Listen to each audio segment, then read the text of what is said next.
Okay, this tutorial is going to look at how to factorize a simple quadratic where you have the term with a y squared, a term with y, and what we call a constant term. So it's a quadratic because it's got a square. Okay, in this case I'm using y's, it could be x's, it could be any letter. I'm going to be using y. Okay. Now if you've seen my tutorials on how to expand, then you would know that when I expand, I use a grid for expansion. Now when I use a grid for expansion, I end up with values in each of these four squares. And the values that I have in this square are made up from this. I'm going to colour code the values as I go along. So that relates to that. Now, the constant term always appears in here when I expand, and then these two values here are simplified to give this here, which in this case is minus 9y. And what my task is to find out the values to put around the outside to make this work. Now, the easiest thing to do is start here.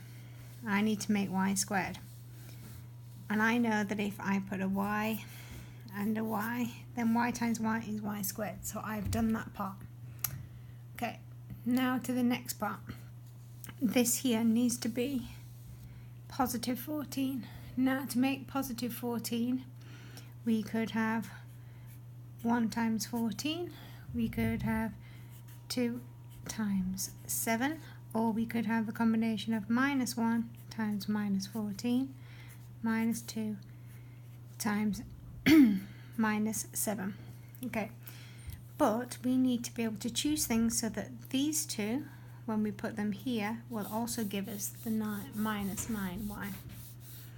So if I put a minus 2 here and a minus 7 here using this combination here, then minus 2 times y is minus 2y.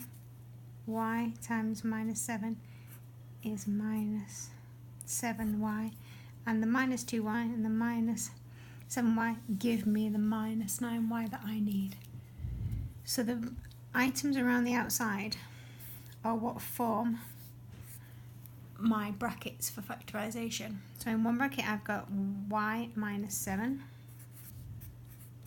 and in the other bracket I've got y minus 2. And that is factorising, working backwards using a grid.